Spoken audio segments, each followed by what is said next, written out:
Es un perro que el dueño muere, comparte vivienda con el dueño muere y el perro se come su cara. Sí, sí. Es literalmente así, ¿verdad? Es literalmente así y de hecho la historia es más macabra todavía porque el perro se lo empezó a comer a los 15 minutos de haber muerto y teniendo él comida en el bol. ¿Cómo estás, Susana? Estamos Pues grabando, ¿vale? ¿Estamos grabando ya? Sí. Vale. ¿Estás bien? Estoy bien. ¿Cómo te encuentras? ¿Tranquila? Sí, la verdad es que ¿Estresada? ¿Cómo están siendo estos días? No, tranquilita, tranquilita. ¿Con el tema del libro? ¿La promo del libro? Pues bien, ahora mismo está más tranquila la cosa. El año pasado sí que fue muy caótico. Teníamos como 2 entrevistas cada mes o así y ahora está ya un poquito más tranquilo. Siguen entrando cositas, pero con un ritmo más pausado, lo cual se agradece. Es el primero, La zarigüeya de Rödinger. Sí. ¿Y qué tal fue la experiencia? Estas 2 entrevistas cada mes, las presentaciones que supongo que habrás hecho. Pues bien, para mí muy divertido y muy chulo, una experiencia distinta, pero también llega un punto en el que te hartas un poco de hablar siempre de lo mismo y de contar siempre estas cosas y además en este caso como encima el tema es un poco tétrico, pues llega un punto en el que pues ya estás un poco harta de hablar tanto de la muerte y quieres pasar a hablar de otros temas de la vida. Ahora ya no sé qué decirte, entonces vamos a tener que improvisar, porque claro, yo iba a hablarte de cosas del libro. No quiero que te sientas yo encantada, saturada. Encantada de hablar del libro. No estoy saturada. Lo que pasa es que sí que noto que me apetece a mí, a nivel personal de mi investigación, me apetece ya pasar a hablar de otros temas, ¿no? No quiero ser para siempre la dama de la muerte. Ahora entiendes a los cantantes, ¿no? Sí. Imagínate a Julio Iglesias La Carretera todos los días. Cántanos La Carretera, Julio. Sí, pues... sí. Acuérdate de Dover cuando pasaron de hacer ese rock a de repente hacían como música disco y nadie entendía por qué. Es uno de los casos más heavies, y nunca mejor dicho, que he visto yo de cambio de estilo, de cambio de género. O sea, sí, aquello ¿verdad? Fue súper raro, pero claro, ahora les entiendo.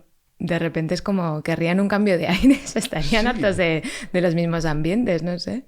¿Y sabes qué es de ellos? Yo no. No, yo tampoco, no. Aquello fue un topetazo porque yo creo que no terminaron de triunfar con su... Sí, es verdad eso que dices. Me recuerda, yo siempre digo que para mí el mejor artista que existe, el mejor rapero, es Eminem desde 1997 al 2004. Pues luego cambió y empezó a hacer cosas diferentes con las que yo no empatizaba ni me gustaban. Y es un poco también porque, aunque a nosotros nos guste lo de siempre, ellos tienen la necesidad, ¿no? de cambiar, de evolucionar, de pegar un volantazo y probar cosas nuevas. Sí. También te digo que nos gusta quejarnos, porque mira Estopa, que hacen siempre lo mismo y tampoco nos gusta. Entonces... Es verdad. Es cierto, cuando alguien hace siempre lo mismo también se le echa en cara, ¿no? Sí, queremos como que sigan en la No misma evoluciona, línea. joder, siempre lo mismo, le decían a Jarabe de Palo, no, todas las canciones suenan igual. Sí. Es como, bueno, pues de repente como empiezan a hacer música electrónica verás. Efectivamente. Bueno, en fin. Pero al final tú te podías imaginar que si ibas a publicar este libro ibas a tener que hablar mucho de ese tema. Y además cuando eliges ese tema también es porque te despertará un interés especial, ¿no? El de la muerte y... Sí. Bueno, para empezar, que no esperábamos en absoluto el éxito que está teniendo el libro, entonces yo no esperaba acabar haciendo tantas entrevistas sobre la muerte, eso para empezar. Pero sí, no, obviamente es un tema que me atraía, ¿no? Cuando lo escribí. Por diversos motivos, algunos más conscientes y otros más inconscientes. Y ha sido un viaje interesante esto de cómo mirar de frente a la muerte y diseccionarla, ¿no? ¿Tú tenías algún interés especial en la muerte antes? Quiero decir, interés especial, bueno, en el sentido de que te despertaba una curiosidad especial o tenías algún tipo de obsesión en tanto que curiosidad. A mí me pasa, yo pienso mucho en eso, pienso mucho en la muerte, en lo que hay antes y no tanto en lo que hay después porque tengo mi propia teoría y es una teoría un poco sosa, pero...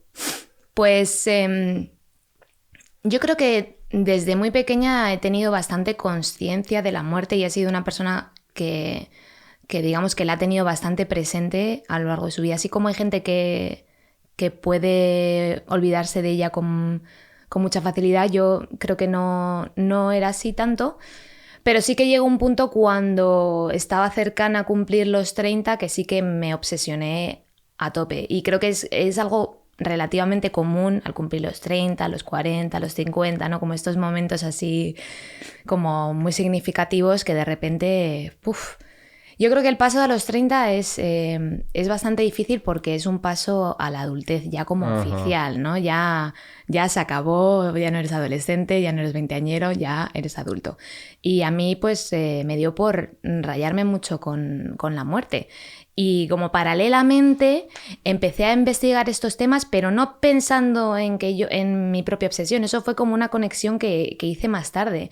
Decir, vale, estoy trabajando esto porque tengo esta otra obsesión en mi ámbito más privado. Pero, en fin, la verdad es que me ha servido para librarme un poco de esa obsesión. O sea, ya paso bastante del tema. Me hace gracia lo de empecé a pensar en eso cuando cumplí 30 años, como... Porque ya me quedan 2 telediarios, ya empieza la cuesta abajo, ¿sabes?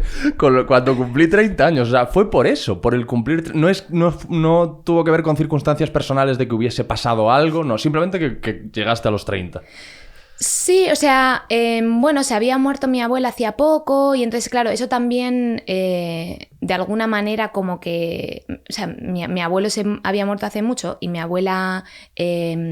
era la última que quedaba, digamos, en mi lado paterno, y entonces como que subes un escalafón ahí de repente, ¿no?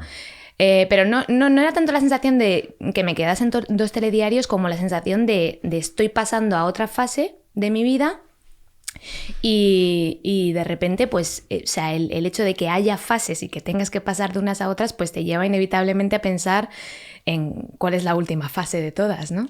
Ya. Te puedo preguntar la edad, no tienes muchos más de 30. 34 tengo ahora.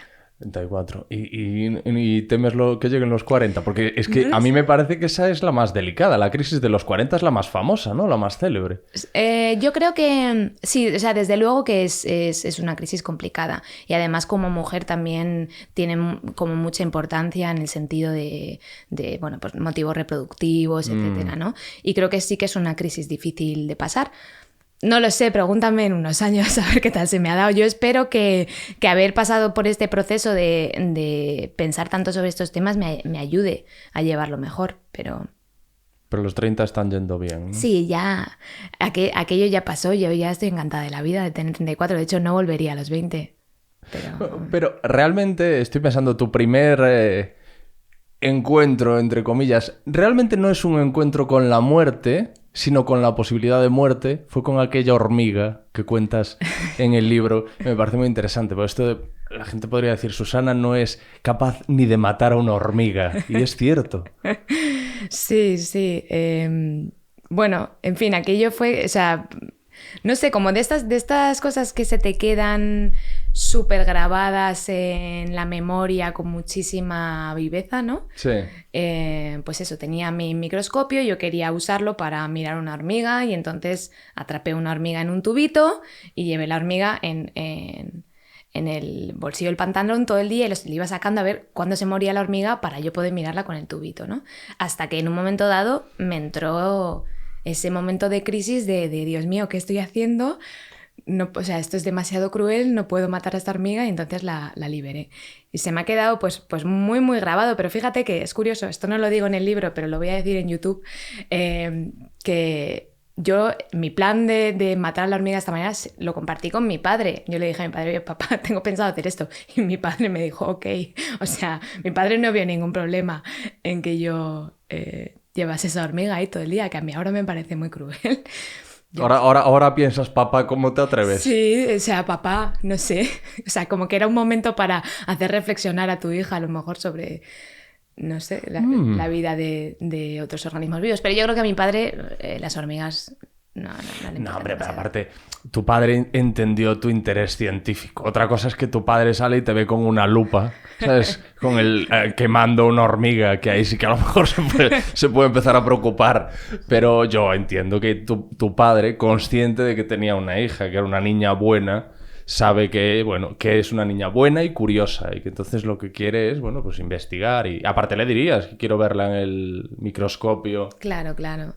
Sí, bueno, diremos que es por eso.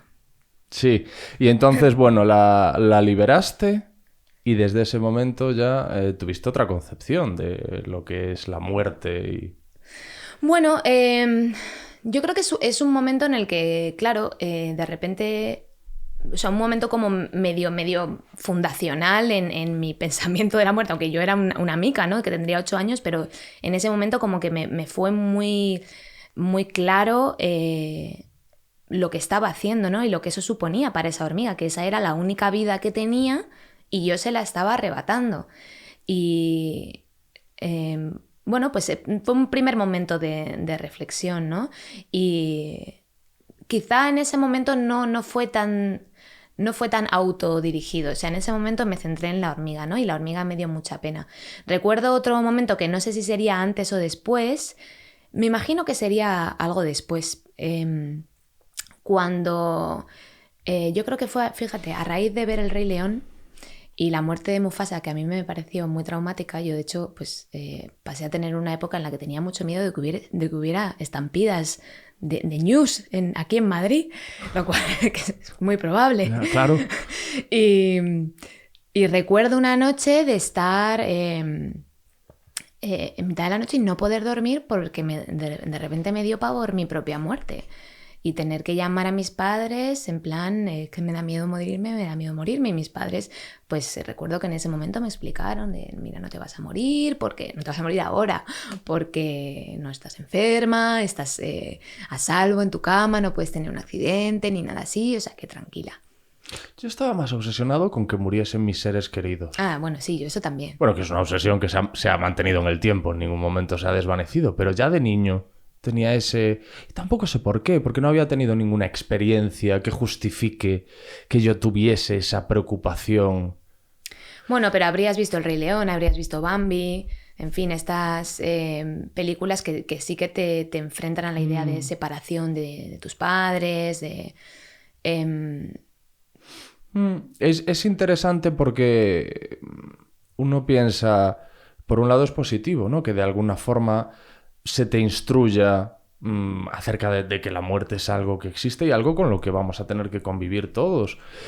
Pero por otro, como tú dices, te puede generar un problema verlo en estas películas. Sí, claro, es un poco la paradoja, ¿no? De que nosotros tenemos todo este conocimiento tan complejo acerca de la muerte y genera un poco ese problema de, bueno, ¿y cómo lidiamos con ello, no? Hay toda una disciplina dentro de la psicología que se llama Terror Management Theory, la teoría de manejo del horror, creo que, no sé si se traduce así en español, pero bueno, es una disciplina que trata acerca de las maneras en las que los seres humanos lidiamos con la angustia que nos produce el conocimiento de que nuestra propia muerte va a llegar tarde o temprano, nuestra muerte y la muerte de aquellos a quienes queremos, ¿no?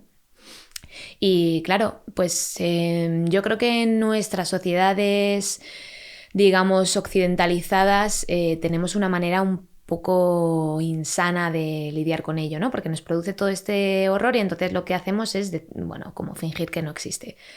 Fingir que no hablar de ello, sí, no... es algo que les pasa a otros,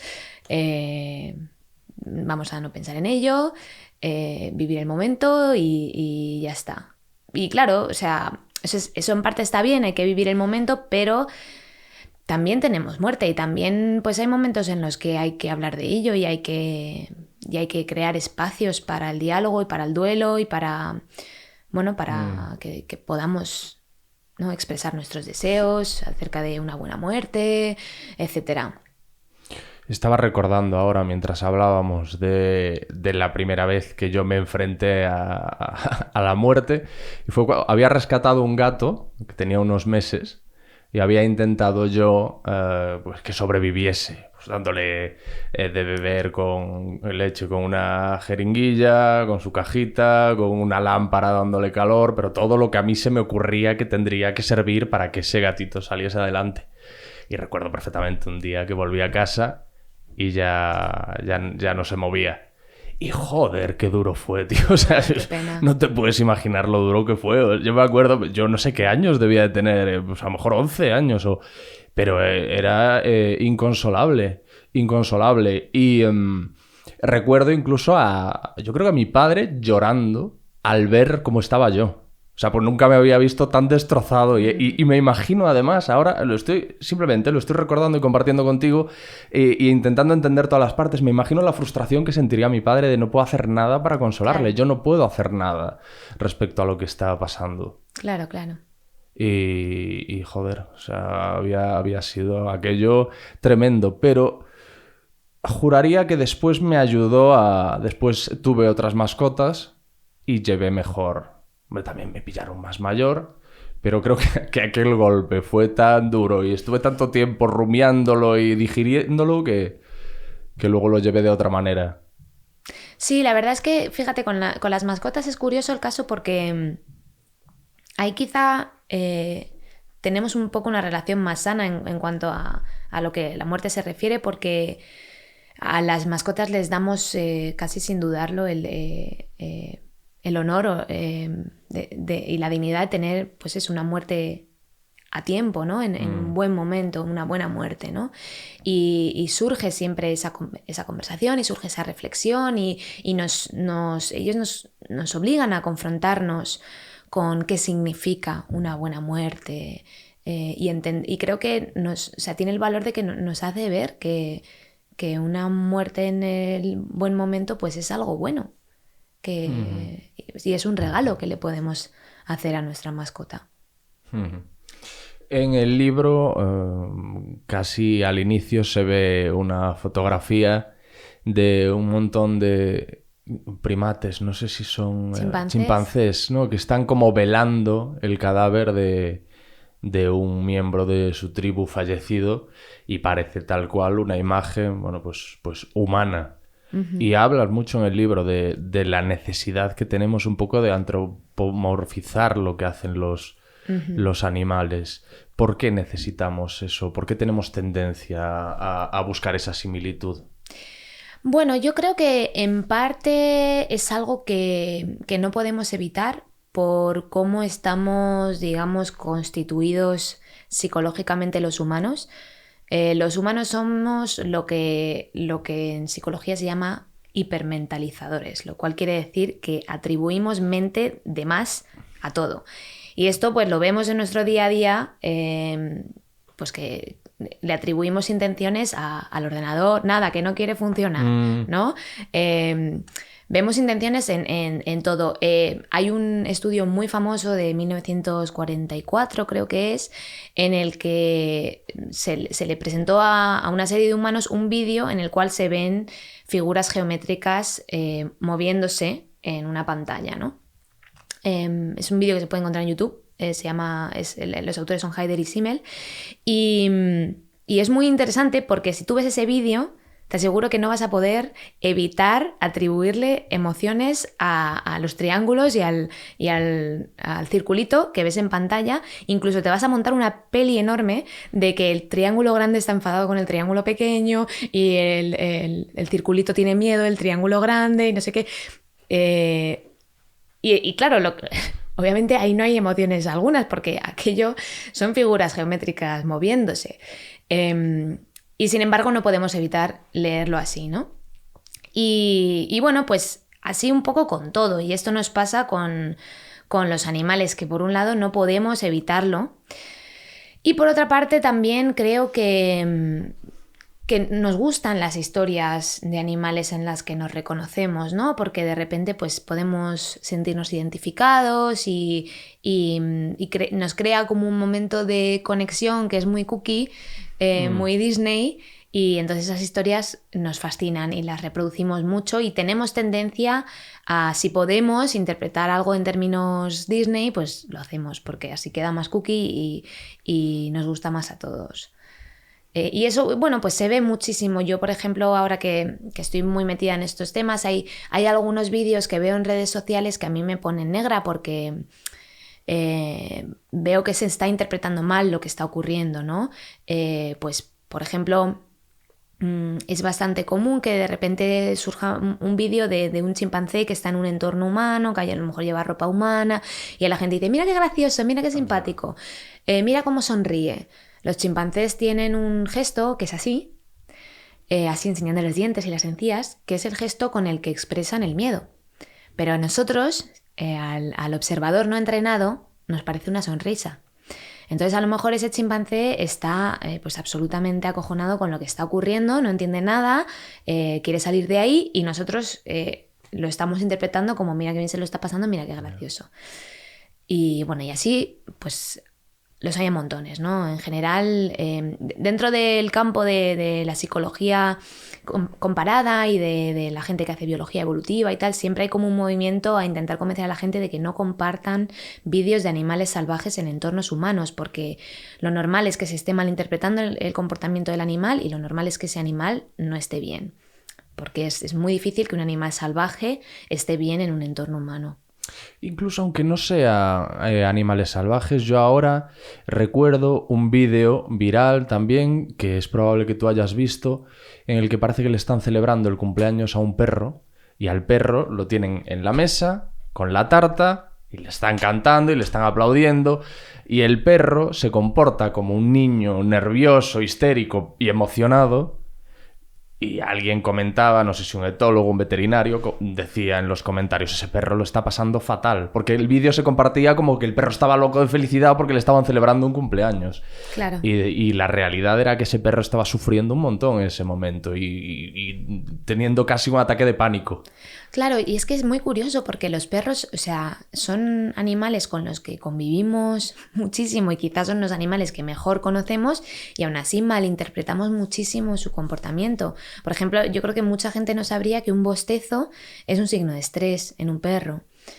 Y es muy raro que lo vayan a interpretar así, o lamerse la nariz también es otro signo de estrés, que menear el rabo, que pensamos que significa estoy contento, puede también querer decir estoy estresado o tengo miedo. Esto no lo sabemos. Fíjate, en Austria, o por lo menos en la ciudad de Viena, donde yo viví un tiempo, tienen una cosa que a mí me parece muy bonita, que es que bueno, allí, si tú tienes perro, en principio estás obligado a registrarlo en la ciudad de Viena y esto implica que tienes que pagar un X dinero, que son como, no sé, 100 euros al año o algo así. Uh-huh. Pero tienes la opción, si quieres, de librarte de pagar ese dinero haciendo un examen sobre el comportamiento de los perros. Entonces, claro, la gente pues prefiere hacer el examen en vez de pagar ese dinero, pero es que para hacer ese examen y aprobar ese examen tienes que haber aprendido una serie de cosas, ¿no? Como esto que estoy comentando ahora. Y lo cual yo creo pues que está muy bien como idea, ¿no? Para de alguna manera obligar a la gente que tiene perro a tener un pequeño conocimiento acerca del comportamiento de estos animales. Bueno, hay un caso del que hablas en el libro, que me imagino que no será excepcional, aunque haya sido más mediático, que no sé si es un pastor alemán, ¿no? Es un perro que el dueño muere, comparte vivienda con el dueño muere y el perro se come su cara. Sí, sí. Es literalmente así, ¿verdad? Es literalmente así y de hecho la historia es más macabra todavía porque el perro se lo empezó a comer a los 15 minutos de haber muerto y teniendo él comida en el bol. O sea, no es que hubieran pasado 2 semanas y el perro estuviera hambriento, no. El perro se comió a su mano, no sabemos muy bien por qué. Es curioso porque este comportamiento ocurre bastante a menudo. O sea, se documenta bastante a menudo en casos de gente que se muere con sus mascotas en casa. Creo que también ocurre con los gatos. Pero en el caso de los perros es curioso porque los perros, además de ser animales cazadores, son también carroñeros cuando viven en libertad, porque nos olvidamos, aquí pensamos en los perros como mascotas, pero el 80% de los perros viven en libertad, en las calles, son perros callejeros o perros salvajes, ¿no? Que esto no siempre lo pensamos, pero así es. Y estos perros, cuando comen carroña, comen el tronco, porque en el tronco del animal que se están comiendo es donde hay más nutrientes, ¿no? Porque están los órganos y tal. Y es muy raro que coman de la cabeza o de la cara del animal. Y en cambio, creo que tengo la estadística concreta en el libro, pero creo que es el 75% de los casos de mascotas que se comen a sus dueños, que ahí lo que comen es la cara. Y claro, esto pues creo que es un dato clave, ¿no? Porque la cara es el centro comunicativo de los humanos, ¿no? La cara es donde más se concentran nuestras emociones y donde más se concentra la información que le queremos transmitir a nuestro perro. Y sabemos por otros estudios que los perros prestan mucha atención a nuestra cara y a nuestras expresiones faciales y a nuestra voz, etc. Entonces, lo más probable que esté ocurriendo en estos casos sea que el perro esté tratando de lograr algún tipo de reacción por parte del humano y que por eso se esté centrando en la cara, ¿no? Y quizá pues esté pues dándole con el hocico, quizá en un momento dado pues empiece a chupar o quizá se frustre y muerda un poco y ya de ahí salga sangre y ya pues una cosa lleve a la otra y se la acabe comiendo, ¿no? Pero es un comportamiento nada cookie, nada Disney, ¿no? Muy chungo, muy macabro, que además, o sea, creo que a todos como que nos genera un poco de impresión, ¿no? La idea de, si me muero y se me come mi perro, con lo que yo le quiero y con lo que él me quiere, porque sabemos que nos quieren. Pero es que a lo mejor... Yo sí le sienta bien.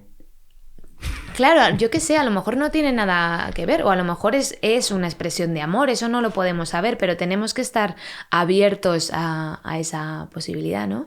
Sí que es verdad que nosotros, a mí esto es algo que me resulta muy curioso, que cuando alguien nos parece muy mono, muy adorable, nos entra como la pulsión de comérnoslo, ¿no? Sí. Y decimos, es que me lo comía, pero y hay ahí algo real, o sea, hay una parte de ti que dice, es que me lo comía de verdad, o sea, es que esos mofletes... Le agarras los mofletes sí. y apretarías todavía más, eres tú el que controlas, y dices, es que no puedo contigo. Sí. O sea que quizá ahí hay una pulsión animal que tenemos bajo control, pero que a lo mejor no está bajo control en otros animales. Y de hecho, en el libro también hablo mucho de casos de madres primate que cargan con sus crías muertas durante días, semanas o incluso meses después de su fallecimiento. Y vemos también que este comportamiento se mezcla con canibalismo, que las madres pues socargan con el cadáver y a lo mejor de vez en cuando pues se comen un cachito o mordisquean un poco un bracito. Un snack. O sea, un snack, sí. No, pero en el capítulo en el que cuentas lo del perro, dices algo que a mí me dejó pensando y es, no significa que no lo quiera. Claro. Porque es que nosotros automáticamente, pues eso, cuando hablamos de canibalismo, pues lo mismo, estamos hablando desde un punto de vista completamente antropocéntrico. Nosotros no sabemos si a lo mejor en el mundo de los chimpancés o en el mundo de los perros, pues como tú has dicho, a lo mejor es una muestra de amor ingestionable. Claro, ni siquiera nos tenemos que ir tan lejos, porque en realidad es una visión no solamente antropocéntrica, sino etnocéntrica, porque hay otras sociedades humanas en las que, digamos, una manera de honrar al muerto es comértelo. Sí. De hecho, me acordaba también leyendo... Lo que pasa es que esto siempre lo digo de memoria y mi memoria es la que es, pero de una ocasión en la que escuché hablar de la tribu de los Pirahã y me pareció súper interesante porque no utilizan tiempos pasados, no tienen la capacidad de calcular y de contar, ni de sumar, ni de restar, y eso les lleva a gestionar la muerte de una forma completamente diferente a la nuestra. Y creo que para ellos, cuando alguien muere, simplemente pasa a no estar y no se le da más vueltas, ¿sabes? No se sentimentaliza. Simplemente, bueno, pues esta persona ya no está. Y de la tribu Pirahã se dice que evidentemente eso hay que cogerlo con pinzas porque no se sabe cómo está calculada esa estadística, pero de ella se dice que es la tribu más feliz del mundo y se relaciona con esto.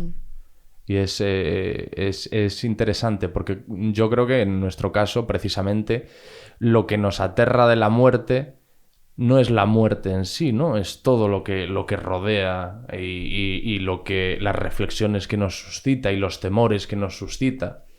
Bueno, es muy interesante la cuestión de qué es lo que nos da miedo de la muerte, ¿no? Y hay muchísimo debate en torno a esto dentro de ciertas ramas de la filosofía, de qué es lo que nos hace daño exactamente de la muerte, ¿no? Porque hay un argumento muy, muy, muy antiguo que formuló Epicuro, que es esta idea de Epicuro decía, yo no temo a la muerte, porque en el momento en el que llega la muerte yo ya no estoy, entonces la muerte no me puede hacer daño, ¿no? Entonces, claro, el argumento de Epicuro yo creo que a la mayoría de nosotros no nos convence, y es curioso reflexionar acerca de por qué no nos convence, si en el fondo tienes razón, ¿no? A no ser que pienses que hay un más allá, ¿no? Pero asumiendo que con la muerte se acaba tu conciencia del todo, ¿por qué de repente nos aterra esto? Y bueno, pues hay distintas teorías, ¿no? Hay mucha gente que dice, es que la muerte, digamos, lo que nos aterra de la muerte es todo de lo que nos priva, ¿no? Todo lo que ya no podremos hacer, ¿no? Ese daño por privación, todo aquello que ya no podremos vivir, todos aquellos planes que no podremos cumplir, etcétera, ¿no? Y en fin, no sé tampoco si, o sea, no necesariamente te tiene que convencer esa idea, ¿no? También está la idea o sea, hay gente para la que la propia muerte no da tanto miedo, pero sí, como tú decías antes, la muerte de los seres queridos, ¿no? El de repente tener que vivir la propia vida sin esta persona se nos hace casi impensable, y eso es algo como muy común en personas ya muy mayores que llevan muchos años con su pareja, ¿no? Que llevan décadas con su pareja y que tienen muy firmemente la creencia y el deseo de morirse ellos antes, porque no quieren vivir sin su pareja. Y uno diría que casi cualquier animal teme la muerte, pero si temiese la muerte estaríamos seguros de que tienen conciencia de lo que es la muerte, que es precisamente un poco el gran tema sobre el que pivota tu libro, porque hay una multitud de razones que explican los comportamientos animales que nosotros antropomorfizamos que van más allá de la conciencia, ¿no? Como por ejemplo lo que dices de las hormigas y la necroforesis. Sí, o sea, claro, la historia es que obviamente los animales huyen de la muerte, ¿no? Eso lo vemos, que pues la gacela que corre para intentar escapar del león. Pero, o la mosca a la que queremos atrapar. Sí, que no hay manera de ni sacarla de casa ni matarla. Esto, claro, la historia es que no es dependiente de un concepto de la muerte, sino que depende de mecanismos mucho más básicos que tienen que ver con el miedo a determinados estímulos, etc. O sea, no requiere que el animal sepa por qué está huyendo, es suficiente con que algo le dé miedo, ¿no? Y esto pues a nosotros nos pasa también, ¿no? Hay cosas que te pueden dar miedo sin que sepas muy bien explicar por qué, y aunque sea completamente irracional. Yo, por ejemplo, a mí me da muchísimo miedo volar en avión, ¿no? Y sé perfectamente que es un miedo completamente irracional, que es hiper seguro, que es casi de lo más seguro que se puede hacer es viajar en avión. Pero, o sea, me da miedo y me da miedo. Y ya está. Eso es un tema, ¿eh? El del avión. ¿Es irracional del todo? No lo sé. Bueno, o sea, estadísticamente es el medio de transporte más seguro. Eso sí. Entonces, claro, la cuestión es, por ejemplo, si Pero que vayas en un tubo de metal a no sé cuántos kilómetros de altura, tampoco es tan irracional que te dé. De hecho, perdona porque te he interrumpido, pero me parece interesante la reflexión que estabas haciendo. De hecho, yo había volado muchísimo, nunca había tenido miedo, me subía al avión y me dormía. Y un aterrizaje complicado me hizo simplemente ser consciente de algo que había obviado hasta el momento, y es del material del que está hecho un avión y de que es frágil y que se mueve mucho y que hay un señor que lo controla. Sí, yo, fíjate, tuve una experiencia parecida. A mí tampoco me daba ningún miedo viajar en avión cuando era pequeña. Pero entonces, no sé si recuerdas aquel accidente horrible de Spanair que hubo hace ya bastantes años. Sí. Pues es que resulta que nosotros teníamos unos vecinos que eran muy amigos de mis padres que iban en el vuelo de la misma compañía con el mismo destino, pero justo el anterior. Entonces, se libraron, digamos, de milagro, pero nosotros en principio pensábamos que estaban en ese vuelo. Y entonces ese miedo que tuvimos hasta que pudimos contactar con ellos hizo que de repente se volviese muy, muy, muy real aquello que estabas viendo en el telediario, ¿no? Que de repente pasó a ser una cosa de esto está lleno de personas de verdad.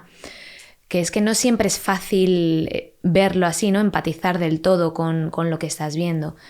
Y a raíz de eso, que también de repente hizo que el peligro de que el avión se estrellase se volviese mucho más real, a partir de ahí yo también desarrollé ese miedo a volar.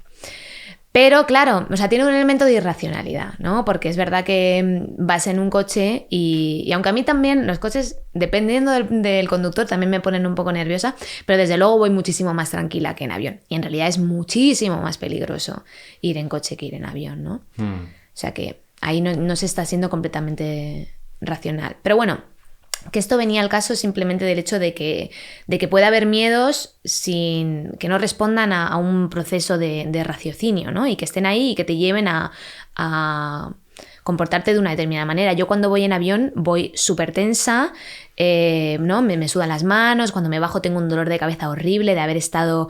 En tensión. Sí, todo el rato. Y son comportamientos que claramente mi cuerpo está ahí como en fight or flight mode, ¿sabes? En plan... Esto es muy peligroso, estoy preparado para huir en cualquier momento. y en fin, y eso, pues eso, son reacciones fisiológicas que yo no controlo y que vienen de esos miedos, ¿no?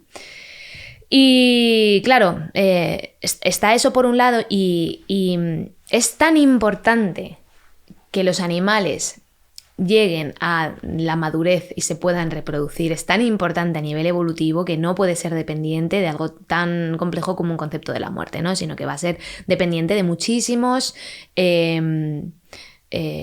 mecanismos de mucho más bajo nivel. Y bueno, en el caso de las hormigas es un poco ilustrativo de esta idea, ¿no? Las hormigas, tienen un comportamiento que se llama necroforesis, como tú has señalado, que consiste en que ellas pueden distinguir cuando hormigas de su colonia se han muerto y las cogen en volandas y las sacan del nido, las llevan al vertedero de la colonia. Y entonces este comportamiento en principio podría parecer que las hormigas pueden distinguir a los muertos, ¿no? Y entonces podría parecer que tienen algún tipo de concepto de muerte. Pero resulta que sabemos por experimentos que este comportamiento depende de una serie de procesos muy, muy básicos que tienen que ver con mecanismos de estímulo-respuesta, ¿no?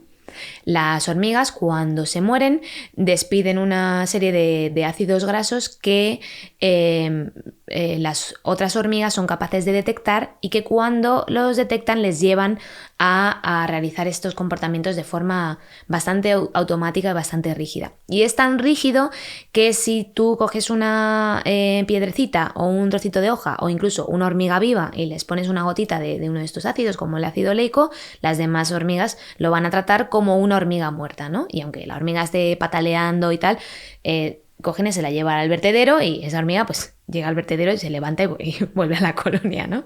Todavía oliendo a muerto. Que, claro, esto hay que decir, esto es lo que se llama una reacción estereotípica, ¿no? En el sentido de que es una reacción que viene de alguna manera seleccionada, ha sido seleccionada por la historia evolutiva y las hormigas nacen ya como preprogramadas para llevar a cabo estos comportamientos. Y esto contrasta con reacciones de tipo cognitivo o de tipo emocional, que son reacciones aprendidas, que dependen de nuestra historia vital, etc. Pero, digamos, esta distinción entre reacciones estereotípicas y reacciones cognitivas, yo la presento en el libro porque a mí me interesa centrarme en la parte cognitiva y emocional sobre la muerte. Presento esta distinción, pero en realidad esta distinción es un poco artificial porque en la naturaleza nunca es blanco o negro, ¿no? Y hay muchísimos grises y además no es tampoco una distinción dicotómica, sino que en animales, por ejemplo, tan cognitivamente complejos como nosotros, vemos también reacciones estereotípicas ante determinados estímulos de muerte, como por ejemplo la denominada necrofobia, ¿no? Que es esta idea de que el olor a muerto nos da asco. Y no solo nos da asco, sino que también nos pone un poco en fight or flight mode, sí, en alerta, y nos hace más propensos a interpretar los estímulos de alrededor como peligrosos, etc. Y es algo inconsciente, es simplemente este olor no podemos evitar que nos genere estos sentimientos. Y que tiene sentido, ¿no? Porque en general en la naturaleza ese olor pues significa peligro, ¿no? Sí, y es interesante que en el libro dices también que de hecho nosotros no necesitamos el olor, en el sentido de que si simplemente ponemos en Google, buscamos un cadáver putrefacto, sí. ya percibimos, ya tenemos unas sensaciones muy semejantes a las que viviríamos, quizá menos intensas, pero semejantes a las que viviríamos en la presencia real de un cadáver. Sí, absolutamente. De hecho, a mí me pasa como doy muchas charlas sobre estos temas, que muchas veces pues tengo que buscar imágenes para mis PowerPoints y tal, y estoy harta de cometer el error de buscar la palabra que no debo y de repente toparme con cosas que no quiero ver, ¿no? Por ejemplo, o sea, no os recomiendo googlear putrefacción, porque si googleas putrefacción y te metes en imágenes, ves cosas absolutamente asquerosas, ¿no? Y cosas que a mí me generan por Dios, cerrar la ventana inmediatamente, ¿no? Y es curioso porque, claro, es una imagen pequeñito, no lo tienes delante, no lo estás oliendo, no es algo real y sin embargo la reacción es súper visceral, súper automática y muy difícil de contener. Qué interesante, porque tú ahora estabas diciendo eso y seguramente alguien lo haya hecho ya en este momento que estamos hablando tú y yo, o se disponga a hacerlo, que es buscar putrefacción en Google. Sí. Si yo te digo que hay un cadáver, si yo le digo a un vecino, no te lo vas a creer, pero hay un cadáver abajo en el aparcamiento, ¿cuánto crees que va a tardar mi vecino en ir a mirarlo? A pesar de que es muy curioso, a pesar de que precisamente estamos hablando del rechazo que te genera y de la necrofobia y de que la aversión a la putrefacción, pero a la vez hay como un punto de atracción y de magnetismo. Sí, es muy curioso. Esto pasa mucho con las imágenes tripofóbicas. No sé si conoces la tripofobia. Sí, porque la tuve durante un tiempo. Sí, pues esta es como la fobia a los agujeros, ¿no? Es una cosa muy rara. Es una palabra que también no recomiendo googlear, la palabra tripofobia, porque si lo haces vas a ver un montón de imágenes tripofóbicas, ¿no? Imágenes como... O sea, se supone que yo creo que la tripofobia he leído que tiene que ver con el... o sea, es un mecanismo que nos protege de parásitos, porque los parásitos a veces, determinados parásitos africanos y tal, te pueden causar agujeros en la piel, ¿no? Si te meten gusanos y tal. Y entonces...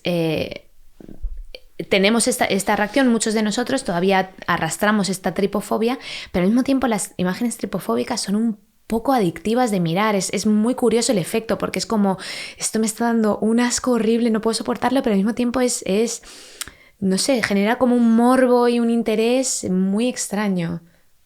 Sí, decía, es que me estaba acordando ahora cuando hablábamos de lo que me pasó a mí con la tripofobia. Yo a raíz de bueno, una depresión que derivó en insomnio o un insomnio que quizá ayudó al desarrollo de la depresión, ya no recuerdo cuál era el huevo o la gallina, pero yo a raíz de dormir muy poco, empezaba a tener una permeabilidad emocional rayana en la alucinación. Y hubo algo que directamente sí estaba muy relacionado con la alucinación, que fue esa tripofobia que se generó, que yo recuerdo perfectamente, que me resultaba imposible ver el colador que traen los vasos de batido del gimnasio. El colador que estaba lleno de agujeros, era un colador lleno de agujeros pequeños.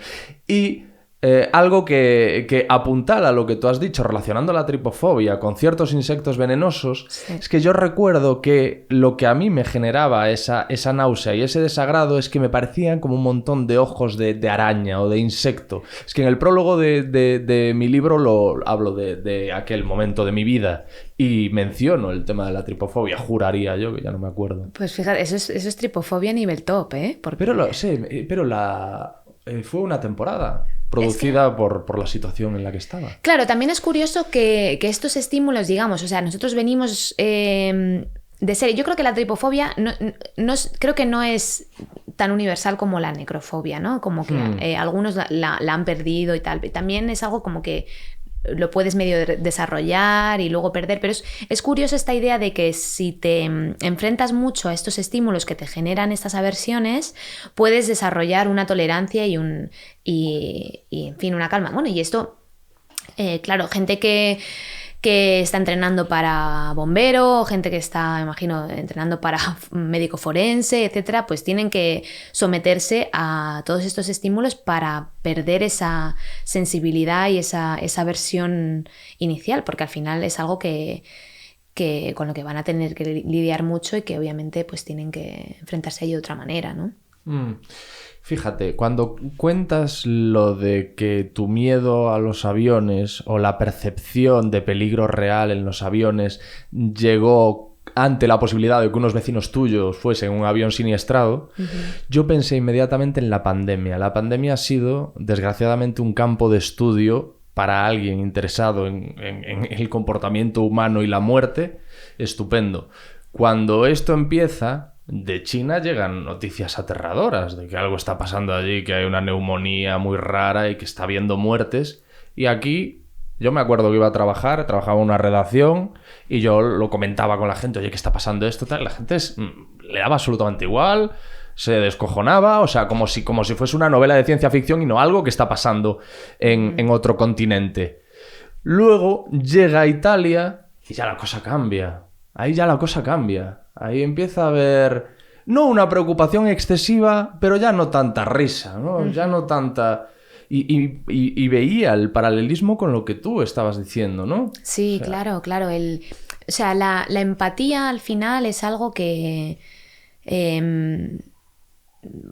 por suerte o por desgracia, tal y como opera en nosotros, somos más propensos a empatizar con aquellos que se nos parecen más, ¿no? Y que están más cercanos.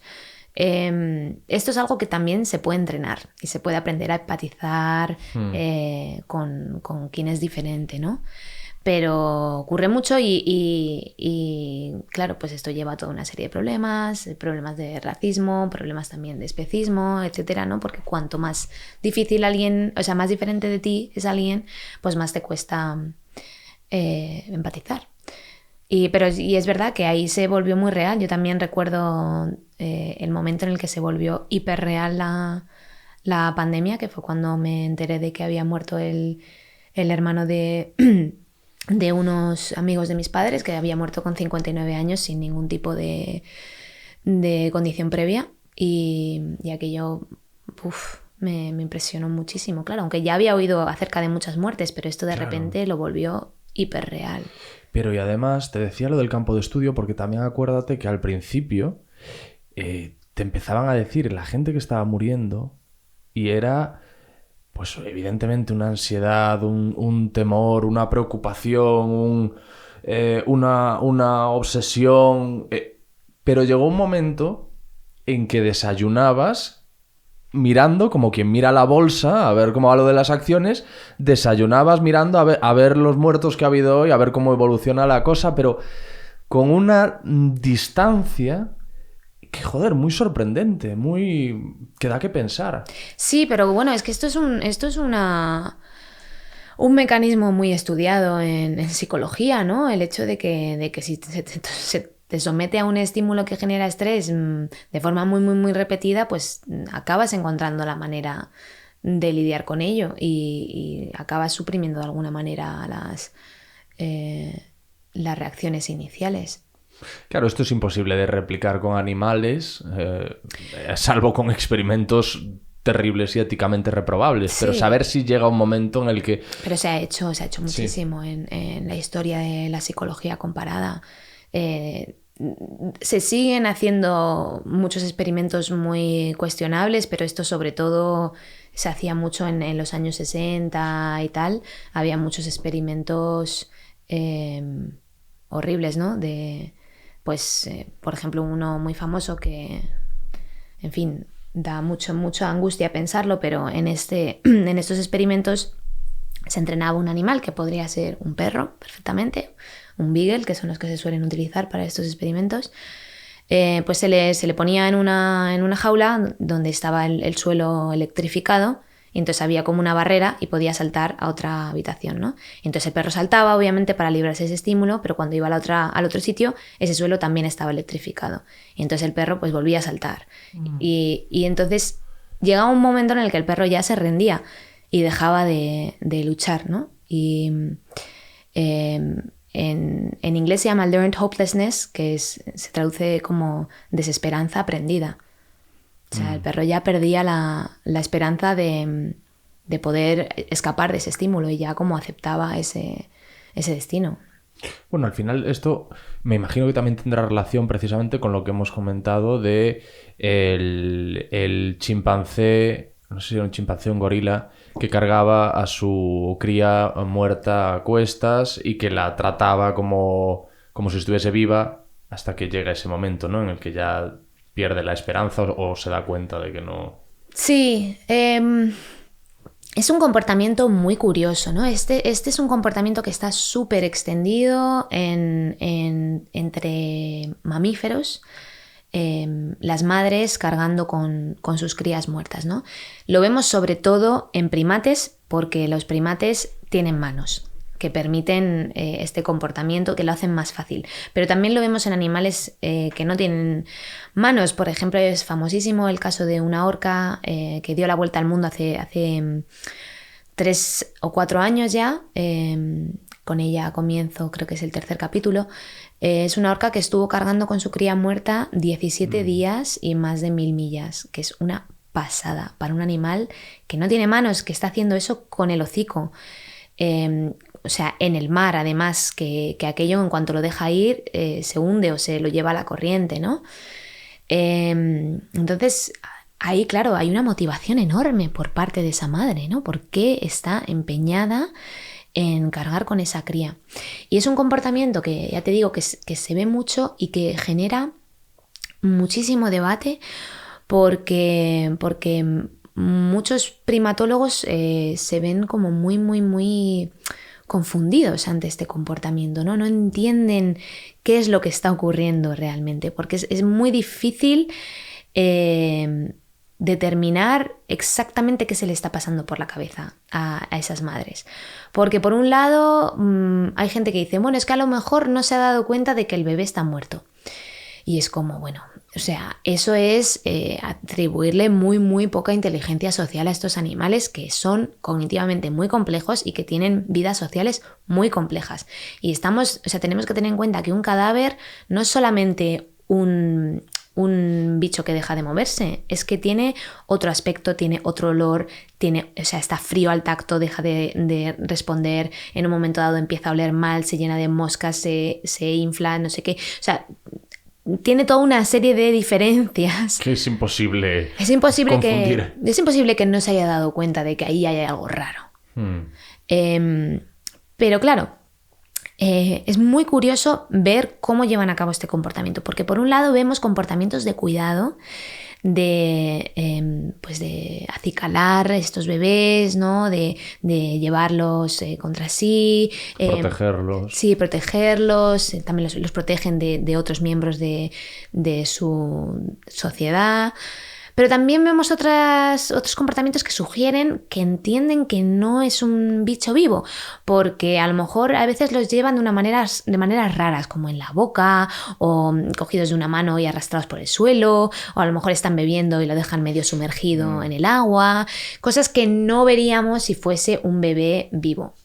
Entonces, pues es muy curioso, ¿no? Esa diferencia. Y en un momento dado siempre suele ocurrir que lo abandonan, aunque algunas persisten mucho tiempo hasta que ya casi no queda un cadáver que abandonar, porque el cadáver se ha desintegrado en sus manos, ¿no? Hasta que ya lo que queda es como una columnita vertebral reseca, ¿sabes? Entonces hay una persistencia brutal en algunas madres y otras pues lo hacen a lo mejor unas horas nada más. Otras ni lo hacen. O sea, hay muchísima variación. Y es muy difícil encontrar una regla que explique qué está ocurriendo aquí, ¿no? Parece que aquí entran en juego pues muchísimas cosas. La personalidad de la madre, sus historias pasadas, sus propias motivaciones en ese momento, un montón de cosas.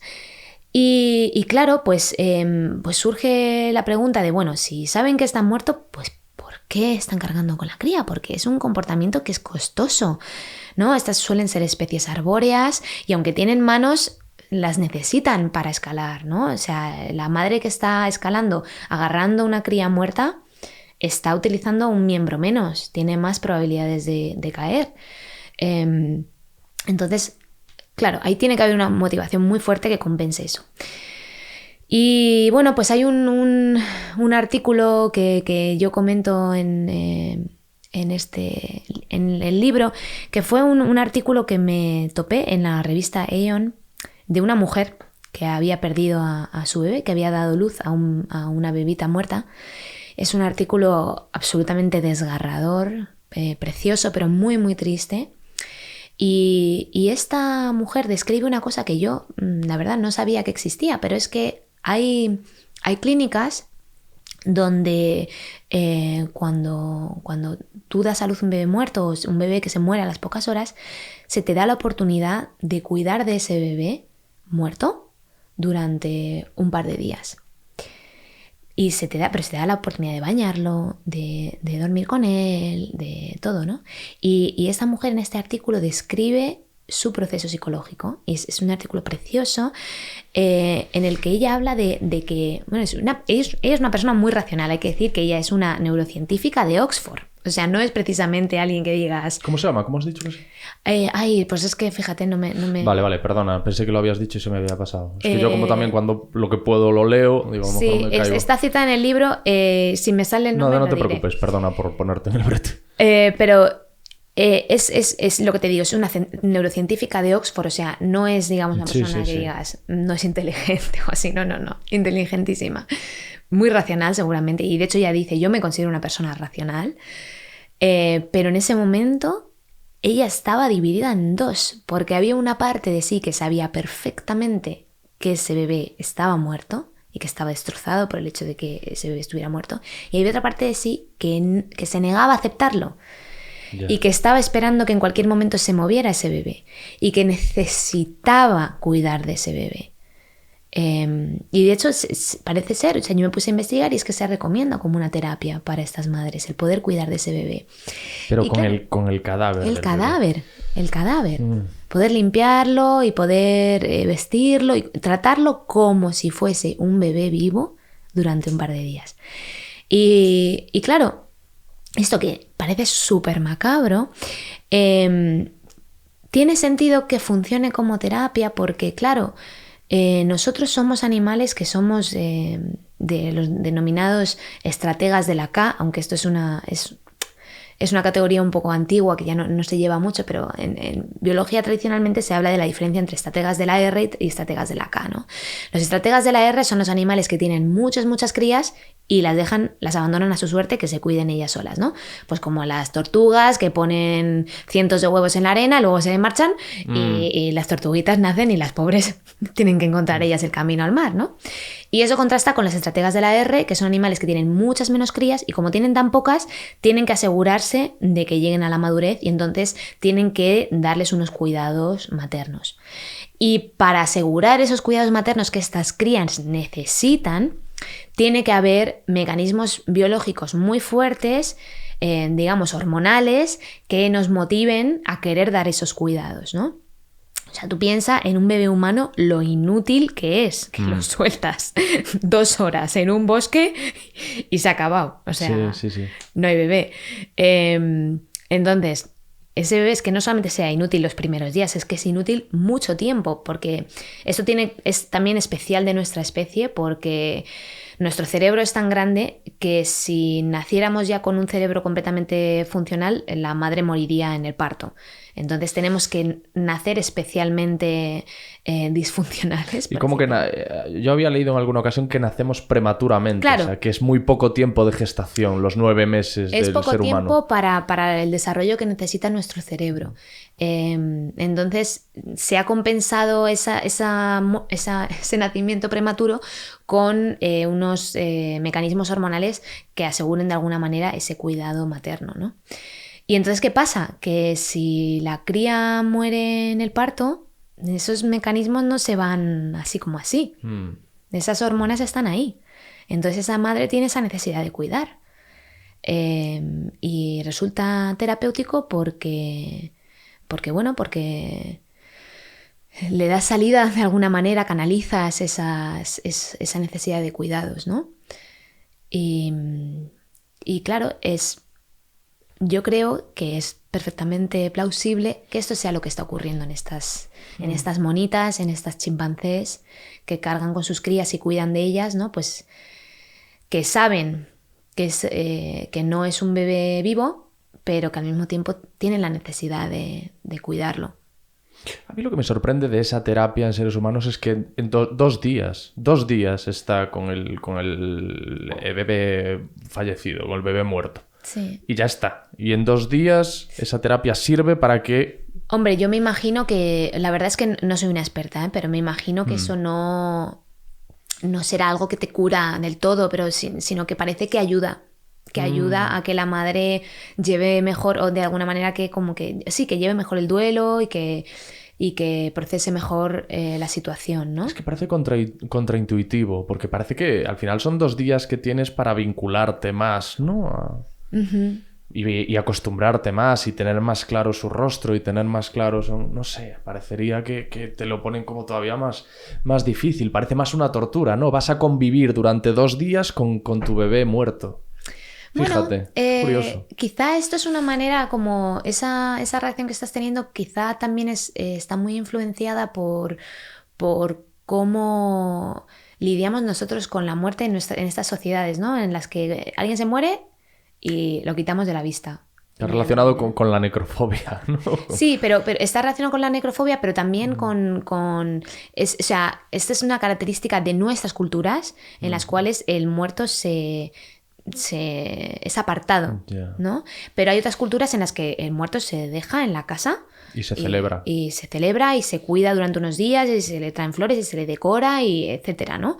O sea, hay otras maneras de lidiar con esto. O sea, que a lo mejor el que te parezca contraintuitivo tiene que ver con la manera en la que solemos hacerlo, que a lo mejor no es tan sana. No lo sé. O sea, la verdad es que aquí tengo que decir que yo no soy experta en esto en absoluto. O sea, que me puedo estar columpiando. Pero simplemente que me topé con aquel artículo casi de casualidad y leí un poquito sobre estas terapias y me pareció que podía ser algo que podría ayudar a resolver ese puzzle de por qué estas madres cargan con las crías cuando debería ser tan obvio que están muertas. ¿Has visto Servant de Shyamalan? No. La historia empieza con una madre que ha perdido un hijo recién nacido y le dan un muñeco, o sea, lo sustituyen con un muñeco y la madre cree que ese muñeco, la madre se comporta como si el hijo hubiese salido bien, el padre es perfectamente consciente de lo que está pasando, el padre es partícipe, o sea, le han dicho, alguien le ha aconsejado, pues para una terapia para que ella sobrelleve este duelo, pues es que un tiempo tengáis este muñeco y la mujer se comporta talmente como si estuviese con vida, como hemos dicho, la mona que cuida, protege, mima, acicala a su cría muerta. Entonces, ya no es ahora. Cuando lo leía recordaba lo que Shyamalan lleva a la ficción, que según tengo entendido tiene una base real y que supongo que también está relacionado con esto que has dicho. Puede ser.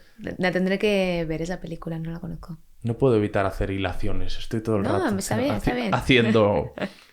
Y es muy interesante otro tema que tocas en el libro, evidentemente relacionado con todo lo que estamos hablando, que es la autoconsciencia y el test que hacen con un espejo, ¿no? Para saber qué animales son conscientes de sí mismos. Sí, este es un test muy famoso que, bueno, originalmente se llevó a cabo hace ya 50 años, en 1970 o 72, si no me equivoco. Gordon Gallup lo diseñó como prueba de autoconsciencia en chimpancés.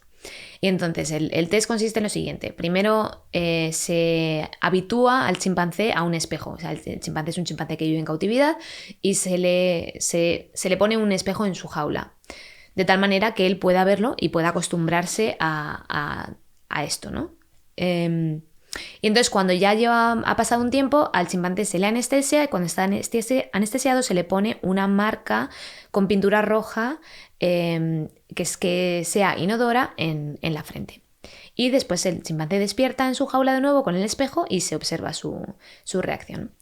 Y bueno, pues en este experimento original se vio que el chimpancé inmediatamente va al espejo y empieza, ¿esto qué es? O sea, el chimpancé ya había estado haciendo cosas raras delante del espejo, como mirarse los dientes, el culo, tal. Gustarse un poquito. Sí, cosas que no podría ver él normalmente, las estaba utilizando para observarse, ¿no? En el espejo.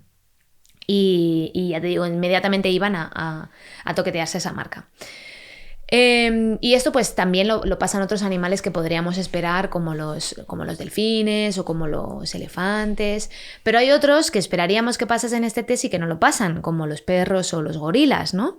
Y entonces esto ya pues comienza a apuntar a algunos problemas que tiene este test, ¿no? Que son el hecho de que es un test muy, muy antropocéntrico. Porque para empezar está asumiendo que el animal es un animal visual, al que le importan los estímulos visuales y al que le importa su aspecto visual, ¿no? Y esto, claro, pues los perros pues parece que no les importa lo más mínimo. En cambio, un test análogo basado en el olor, en el cual se le dan al perro muestras de su olor y del olor de otros y después se le pone una marca a su propio olor, el perro de repente, su propio olor, que normalmente no le interesa mucho, cuando tiene una marca rara, se vuelve algo interesantísimo. Entonces, eso para el perro es equivalente a tener una mancha de pintura roja en la frente, ¿no? De repente, ¿esto qué es? Esto no debería estar aquí, ¿no? Pero claro, es que a los humanos, ¿cómo nos cuesta entender esta idea de, pero ¿cómo te puedes mirar al espejo y tener algo raro en la frente y no querer quitártelo? Claro. Nos cuesta muchísimo porque somos seres muy vanidosos. Y en cambio a nuestra orina no le prestamos atención. Exacto. Y a lo mejor un día hueles raro y ni te das cuenta. Y para un perro sería como... O sea, yo me acuerdo cuando vivía mi perro y yo volvía de haber estado con algún perro o algún gato que me sometía a un análisis olfativo súper exhaustivo. O sea, se tiraba el tío, pero minutos ahí oliendo, que además veías que estaba olisqueando con una precisión, intentando entender qué era esto. Y claramente ese es un caso de mi humana huele raro. ¿Qué ha pasado aquí? ¿Qué es esto? Pues como si de repente se te presenta tu pareja o lo que sea, pues con el pelo es una infidelidad, es una infidelidad. Vienes oliendo a otros perros. Sí, pero es equivalente como de repente un cambio de aspecto muy radical, ¿no? Que no te esperas. A mí lo que me sorprendió es lo de los peces limpiadores, que justo después de leerlo en tu libro, esta misma mañana leí que lo publicaban en Twitter, que los peces limpiadores, se llaman así, que son capaces de reconocerse en un espejo. Claro, porque claro, ¿qué ocurre con el test del espejo? Que tal y como se ha planteado, originalmente no se tiene en cuenta esta idea de que tiene que haber una motivación a interactuar con esa marca, que a los seres humanos nos cuesta mucho entender que pueda haber animales a los que su aspecto se la traiga completamente al fresco. O sea, nos cuesta mucho entenderlo, ¿no? Pero puede ocurrir. Y entonces, ¿qué pasa con los peces limpiadores? Que ellos pasan este test, un pececillo canijo, que es que jamás nos lo hubiéramos imaginado. ¿Pero por qué lo pasan? Porque utilizan marcas que visualmente se parecen mucho a los parásitos que ellos limpian y que ellos se comen de la piel de otros peces, ¿no? Y se ponían marcas así pues como con la barbillita del pez, lo equivalente a su barbilla, y el pez estaba ahí, venga a rascarse para quitarse eso. O sea, de repente se volvía algo... interesante para ellos esa... ¿Con qué se rascaba? Con el subsuelo de la jaula. Ya. Yo no creo... con la mano, claro, no tiene manos. Claro, digo, ¿con qué se...? Juraría que uno de los experimentos que se hacen precisamente para determinar esa autoconsciencia, y no sé si también se probó con estos peces, es que si ven peces que no son ellos mismos, atacan. Claro, pero cuando les pones un espejo o una fotografía incluso, cuando son ellos mismos no atacan. Bueno, lo de la fotografía no lo sé. Es verdad que con el espejo siempre, cuando un animal empieza a, digamos, interactuar con un espejo, su primera reacción es pensar que es otro animal. Hay un vídeo que estuvo circulando por redes sociales hace unos meses de un artista que había puesto un espejo enorme en la jungla. Es un vídeo súper chulo porque ves a un montón de animales que pasan por ahí y cómo van reaccionando todos, y la gran mayoría se intentan cargar al que ven en el espejo, ¿no? Y les ves muy confundidos ante esa barrera con la que se topan de repente, ¿no? Y claro, ocurre que el animal tiene que superar esa primera fase y entender, este no es otro, para poder llegar al este soy yo, ¿no? ¿Y qué pasa? Pues que los gorilas, por ejemplo, nunca pasan de la fase este es otro. ¿Por qué? Porque para los gorilas es muy, muy, muy aversivo mirarse a los ojos, porque es un signo agresivo. Entonces lo evitan. Y claro, al no querer mirar a los ojos, pues también están evitando como mirarlo de frente y están evitando el poder estudiar la imagen especular lo suficiente como para entender que se corresponde con sus propios movimientos. Joder, qué interesante. Quería preguntarte también por la zarigüeya, claro, que es el título que, por cierto, creo que un primer título era El duelo de la ballena, ¿no? Referente a esta historia que has contado de esa orca con un nombre indio, ¿cómo? Talicua. Talicua. Sí, Bueno, digo yo que es indio porque me apetece a mí, no porque tenga ninguna información. Yo no sé si es indio. Claro, lo he dicho yo porque me aventuro. Pero finalmente has optado por la zarigüeya de Schrödinger, ¿por qué? Pues mira, el título original era... el primer título que tuvimos fue La zarigüeya de Schrödinger. Y yo se lo dije a mi editor. Y mi editor, en principio, me dijo, ¡ay, me encanta, sí, qué bien! Y al día siguiente me viene y me dice, Susana, que he estado preguntando por ahí y que La zarigüeya de Schrödinger no. Que es un título muy raro, que nadie lo va a entender, todo el mundo lo va a escribir mal, nadie va a saber qué significa. Y yo, bueno, vale, venga, pues El duelo de la ballena. Entonces, El duelo de la ballena fue el que se quedó y es el que está en el contrato de la editorial y todo. Pero el último capítulo del libro, bueno, el penúltimo antes de la conclusión, se llama La zarigüeya de Schrödinger. Y cuando acabé ese capítulo, llamé a mi editor y le dije, mira, Marcos, lo siento mucho, pero así se va a llamar. Porque es que... ahí me parece que está como la clave de lo que yo defiendo en el libro, ¿no? Y no está en el duelo. Yo precisamente... El duelo de la ballena es un título muy bonito, pero para empezar, a mí no me gustaba porque me parece que suena a libro de historias Disney sobre animalitos. Sí. De esto va a ser muy cookie. Te voy a llevar de la mano y te voy a contar historias cookies. El libro tiene algunas historias cookies, pero tiene muchas historias no cookies que estamos contando aquí también, ¿no? Como los perros que se comen a sus dueños, etc. Entonces no quería tampoco dar la impresión de que el libro era lo que no era. Me gusta La zarigüeya de Schrödinger porque es un chistecito, ¿no? Hace referencia a un mecanismo de defensa que tiene la zarigüeya, que la zarigüeya es un animal que no existe en España, pero vive en el continente americano y que es famosa por lo bien que se hace la muerta. Porque se hace la muerta con una performance alucinante. O sea, si ella siente que hay una amenaza... Se pone una mano en la frente, ¿no? Pero prácticamente. Porque ella nota que hay una amenaza en su entorno y entonces inmediatamente pasa a estar en modo muerta. Y entonces pone pose de muerta, pone cara de muerta, pero cara de muerta con la boca abierta y la lengua colgando, que hay fotos en internet donde puedes ver la lengua así. Como solemos dibujar nosotros a los muertos coña, pues así. Pero muchísimo más, porque su temperatura corporal disminuye un huevo, disminuye también su ritmo cardíaco, su ritmo respiratorio. Su lengua se le vuelve azul, normalmente es rosada, y empieza también a secretar un líquido de olor putrefacto de sus glándulas anales. O sea, es como 100% un cadáver. El pack completo. Entonces es como... es de Schrödinger, pues la coña del gato de Schrödinger que está vivo y muerto al mismo tiempo, pues la zarigüeya también estaría viva y muerta al mismo tiempo, ¿no? Entonces me gustaba pues que captura un poquito más el tono del libro, porque yo al final he intentado hacer un libro muy ameno, porque como el tema es tan tétrico y tan macabro, quería que por lo menos la experiencia lectora fuese lo más ligera posible. Entonces pues he intentado meter muchos chistecitos y tal. Entonces de entrada captura un poquito más el tono del libro que El duelo de la ballena, que hace pensar en un libro como más cursi, que yo creo que este libro no es cursi. Pero sobre todo me parecía que tenía que ser el título porque la zarigüeya para mí es la pieza clave del puzzle que yo monto en este libro. Aquí yo estoy defendiendo la idea de que el concepto de la muerte está muy extendido en la naturaleza, que es mucho más fácil de adquirir de lo que solemos pensar y que está ligado a determinados mecanismos muy importantes para la supervivencia y por tanto que podemos esperar que esté muy extendido. Y el comportamiento de la zarigüeya sería como casi la mejor evidencia que tenemos de que hay un concepto de la muerte en los animales en la naturaleza. No solamente el comportamiento de la zarigüeya, sino también de otros animales que llevan a cabo este tipo de defensa que se llama tanatosis, ¿no? Este hacerse el muerto. Hacerse el muerto de estas formas tan elaboradas.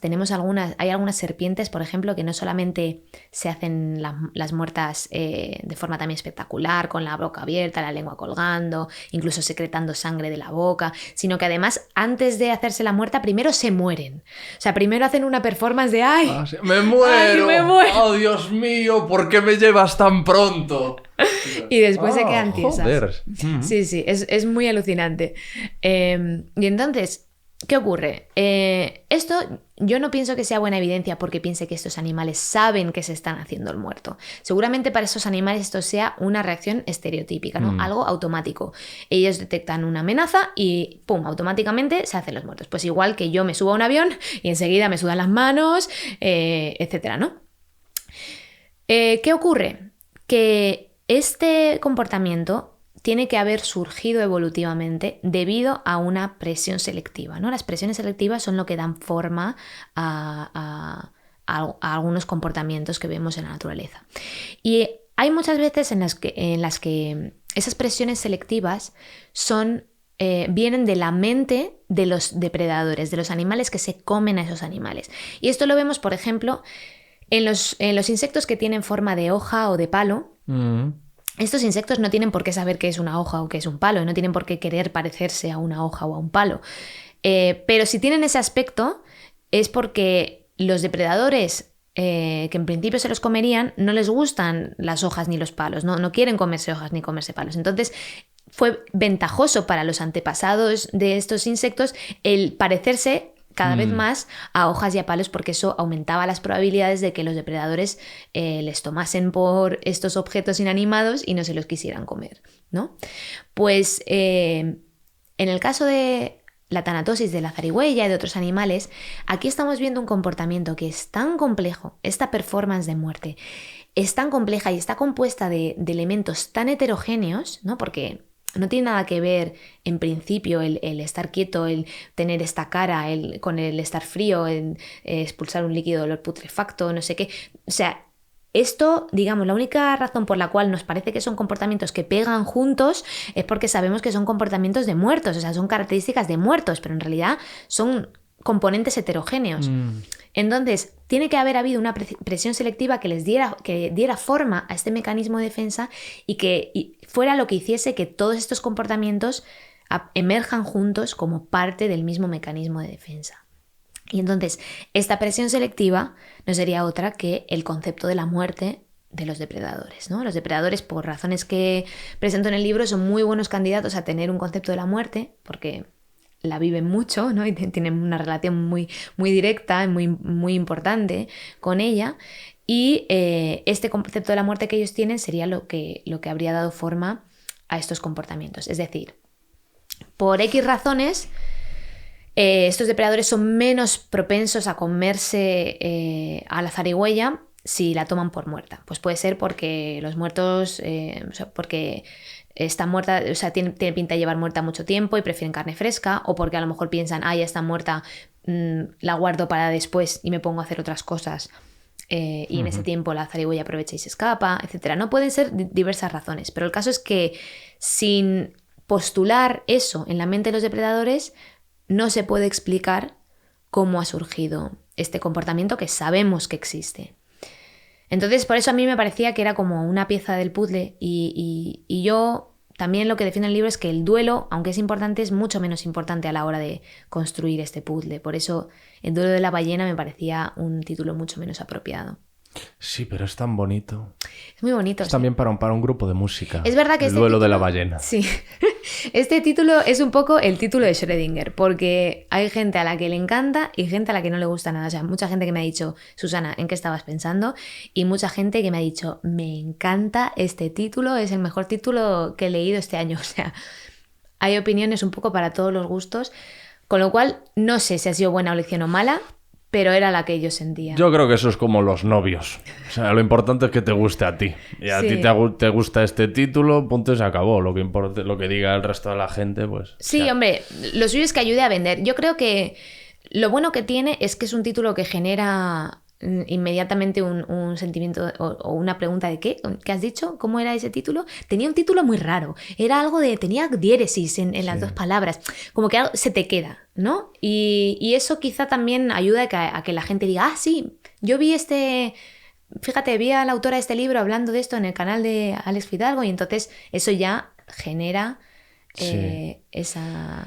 Mejor que digan el canal de Alex Fidalgo, porque el podcast se llama Lo que tú digas, y lo que más he oído yo, me han presentado en charlas con público así, han recomendado mi podcast en artículos, en periódicos y en revistas así, le llaman Lo que tú me digas o Lo que yo te diga. Así que de nombres conflictivos sé mucho. Yo me acuerdo cuando pensé Lo que tú digas, que decía, qué genialidad, joder. Refleja perfectamente, es infalible, es perfecto. Y ya con el tiempo me he dado cuenta de que no es tan así. Sí, pues imagínate yo la cantidad de veces que he visto la zarigüeya con 2 L's, la zarigüeya de Schrödinger, ¿cómo me lo llamaban el otro día? La zarigüeya de Heisenberg.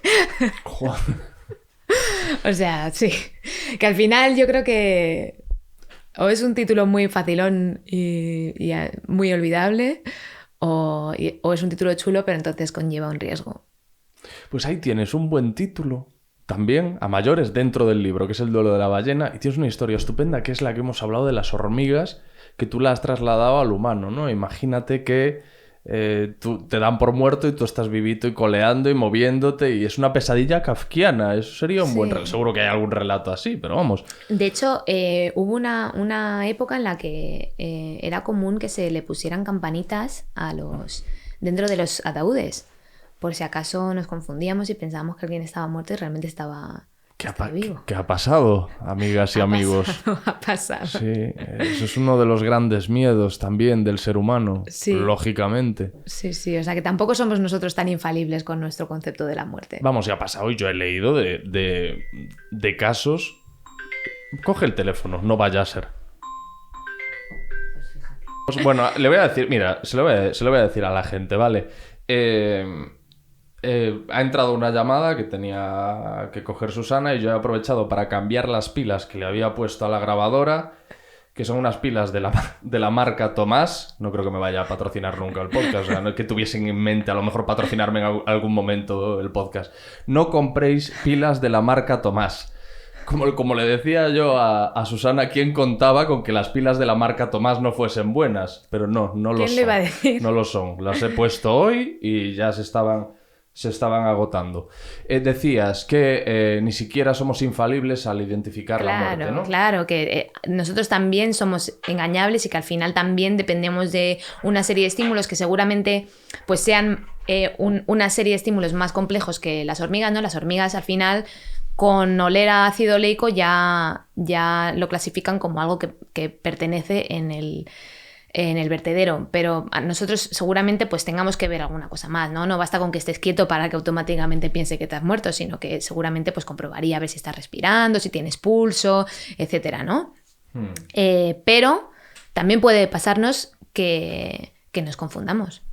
Bueno, dices lo de la zarigüeya. También el ser humano en ciertas ocasiones finge su propia muerte para salvarse de que otro ser humano acabe con su vida. O bueno, un oso, ¿no? A veces lo cuenta. Sí. Esto es un mecanismo que seguramente esté evolutivamente relacionado con la tanatosis, que es algo más simple, se llama inmovilidad tónica, que es esta idea de quedarse muy quieto cuando sientes una amenaza que no puedes escapar, ¿no? Esto pasa muchísimo en casos de violencia sexual, que la mujer o la víctima se queda completamente paralizada, petrificada de miedo, que se puede malinterpretar como consentimiento cuando realmente es auténtico pavor y esa reacción de de petrificarse. Sí, ¿no? claro, pero esa reacción es prácticamente mecánica, en el sentido de que realmente no media la razón, ¿no? No es la persona claro. la que dice me voy a quedar completamente hierático, pero hay casos en los que de forma voluntaria,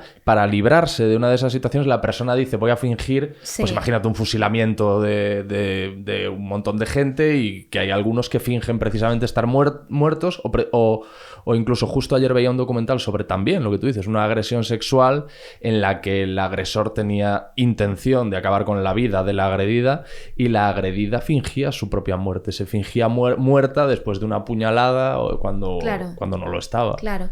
Ahí también en ese tipo de casos de todas formas es difícil saber cuánto está mediando el raciocinio, porque una cosa es cómo se reconstruye uno a sí mismo la situación post-hoc, ¿no? Sí, porque en ese momento yo pensé que lo más inteligente era, pero seguramente en ese momento, que son situaciones de máximo estrés, ahí seguramente sea una reacción medio automática que en un momento dado a lo mejor de repente pienses, tiene sentido, ¿no? Quizá comience como una reacción que no puedes evitar, pero de repente digas, bueno, pues si así pasó por muerto, mejor, ¿no? Es difícil saber cuánto está mediando el raciocinio ahí realmente. Pero bueno, que en cualquier caso, sí, o sea, los humanos al final pues no dejamos de ser animales, ¿no? Y también tenemos muchas reacciones que son muy instintivas de alguna manera, ¿no? Yo te había leído precisamente una entrevista que decías, es paradójico que el ser humano sea el animal con una noción más compleja de la muerte, pero es el que peor la lleva. Pero por otro lado tiene sentido, ¿no? Que precisamente si tenemos esa noción tan compleja y... Bueno, tiene sentido hasta cierto punto porque así es como la vivimos y entonces como que tenemos muy integrada esta idea de que la muerte hay que temerla, ¿no? Pero al final la muerte no deja de ser un proceso natural por el que tenemos que pasar todos, o sea, el precio a pagar por estar vivo. Y quizá, o sea, yo creo que la paradoja surge de que quizá precisamente porque lo sabemos tan bien que es inevitable, que esto es lo que hay, pues que deberíamos ser capaces de lidiar con ello, o sea, de aceptarlo. Sí, ¿no? pero es que yo creo que... Y está relacionado precisamente con la complejidad del ser humano y su capacidad de raciocinio.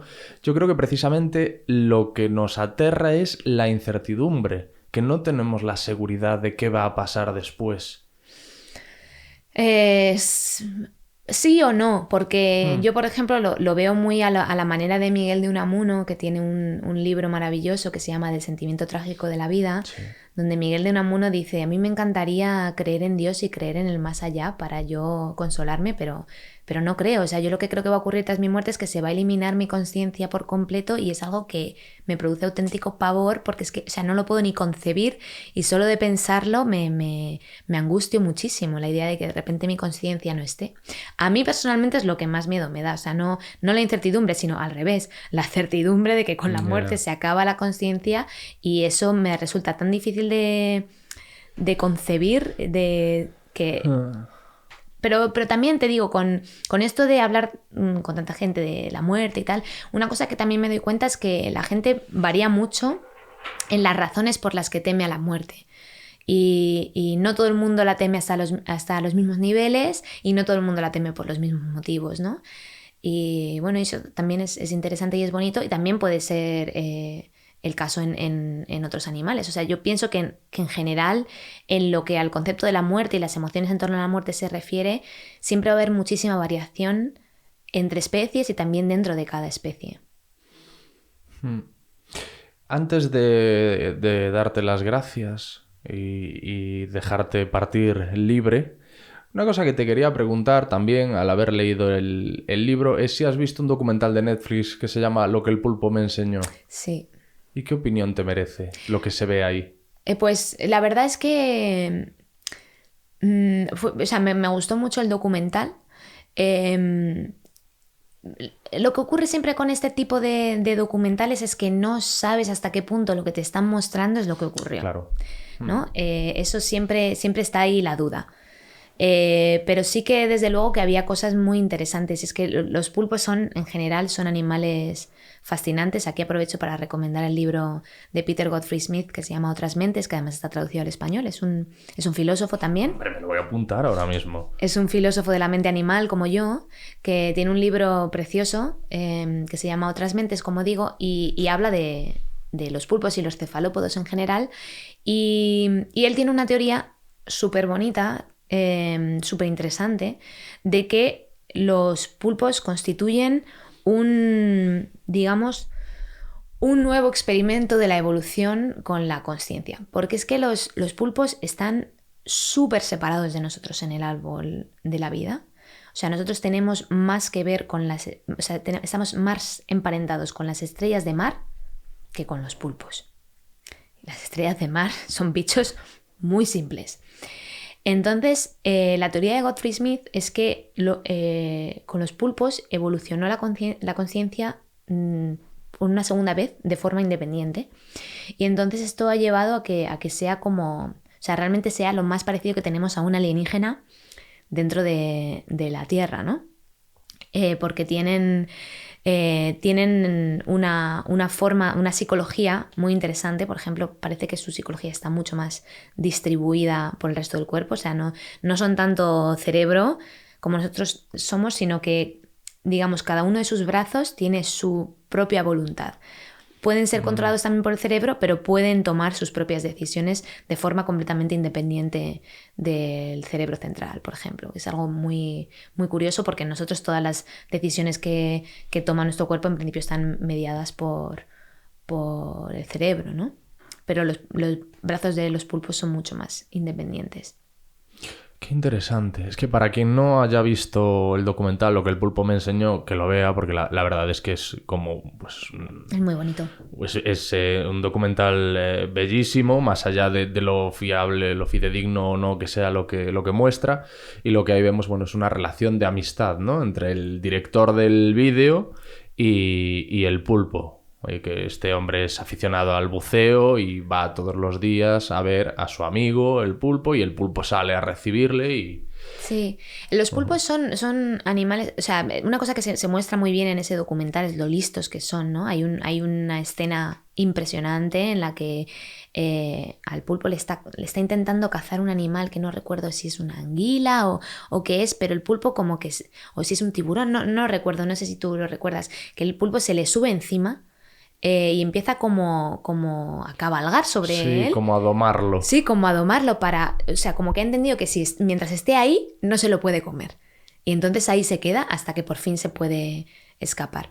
Y es que los pulpos son listísimos. Son súper, súper listos. O sea, pasan toda clase de experimentos psicológicos alucinantes, muy, muy avanzados. Pero es muy raro, muy paradójico porque viven apenas un año. Algunas especies viven algo más, pero en general viven un año. Y entonces es rarísimo, tanta inteligencia concentrada en un animal que vive tan poco, ¿no? Normalmente los animales más inteligentes... No tiene desarrollo, claro, casi. Claro, los animales tan inteligentes suelen ser muy longevos, ¿no? Los elefantes, los chimpancés, los humanos, son todos especies... O sea, los elefantes pueden vivir 70 años, los chimpancés 40, nosotros 80, etc. Que son cosas que están un poco relacionadas, ¿no? Nuestro desarrollo cognitivo es lento, o sea, nos lleva unos cuantos años llegar a ser lo listos que acabamos siendo, y también pues el ser inteligentes pues nos ayuda a vivir más. Y bueno, Gottfried Smith habla de estos temas en el libro y ya os digo que es un libro interesantísimo, merece la pena. Y los pulpos además aprenden a utilizar herramientas, ¿no? Sí, los pulpos... bueno, he de decir que el uso de herramientas está muy extendido en la naturaleza y animales que en principio pensaríamos que no son muy listos pueden utilizar herramientas, como por ejemplo las hormigas, que además no solamente las pueden utilizar herramientas, sino que las pueden utilizar de forma bastante flexible. Hay un experimento que a mí me parece una pasada con una especie de hormigas, no recuerdo, creo que eran hormigas de fuego, pero no estoy segura. El caso es que estas hormigas utilizan herramientas, por ejemplo, cachitos de hoja para recoger líquido y llevarlo a la colonia. Y entonces los experimentadores como que les daban distintas opciones para recoger el líquido y entonces en un momento dado aprendían que las esponjas absorben el líquido y que es mucho más cómodo llevar líquido con eso que con los cachos de hoja, y entonces preferían utilizar eso. Y no es un elemento natural que tengan en su entorno, o sea, tenían que llegar a entender que aquello funcionaba bien. O sea que, y vemos uso de herramientas, ya te digo, en peces, en delfines, chimpancés, por supuesto, también en pulpos. Los pulpos, por ejemplo, utilizan cocos partidos por la mitad para esconderse. Y hemos visto algunas veces pulpos que hacen cosas raras a veces los pulpos. O sea, tienen comportamientos son como muy juguetones, muy curiosos. Y entonces, por ejemplo, hay un vídeo que se puede ver en internet que está el pulpo y está como andando por el suelo del océano donde está, utilizando los 2 cachos de coco como a modo de zancos, con sus patas así, va andando así, como con los cocos, y en un momento dado, ¡pum!, lo cierra y se queda ahí escondidito. Bueno. Sí. A mí me fascinan las hormigas zombie.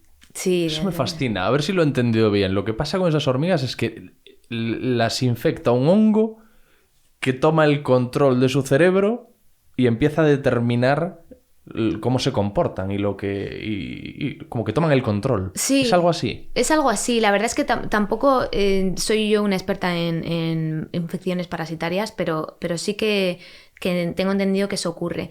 Y también está, por ejemplo, el caso de los caracoles zombies, que eso a lo mejor lo habéis visto alguna vez en internet, unos caracoles que tienen una pinta muy rara, que tienen como... digamos, los cuernos donde tienen los ojos están como muy hinchados y tienen como colorines, y parece que, o sea, es como un caracol que de repente tiene aspecto como de luces de Navidad, ¿no? O sea, sí, como que brilla, sí, y tal. Y eso es porque está infectado con un parásito, y lo que está intentando el parásito es que al caracol se lo coma un pájaro para después reproducirse en el sistema digestivo del pájaro. Me vuelve loco. Y entonces está haciendo que los cuernos tengan la apariencia de gusanos, porque eso le resulta atractivo a los pájaros. ¡Qué pasada! Ya, la naturaleza es un poco... Es fascinante. Es un poco hardcore al rato, sí. Me encantan a mí estas historias. ¡Qué bueno! Pues me lo he pasado muy bien hablando contigo. Hay muchas historias de estas en La zarigüeya de Rödinger, mucho aprendizaje, muchas lecciones y muchos temas acerca de los que cavilar y reflexionar, como hemos hecho en esta hora. Pues yo también me lo he pasado muy bien. Muchísimas gracias por la invitación. Un placer, y cuando quieras, esta es tu casa, ¿vale? Gracias. Amigas, amigos, si os ha gustado este episodio, aquí podéis acceder a algunos de los mejores momentos del podcast. Y no os olvidéis de suscribiros. Gracias.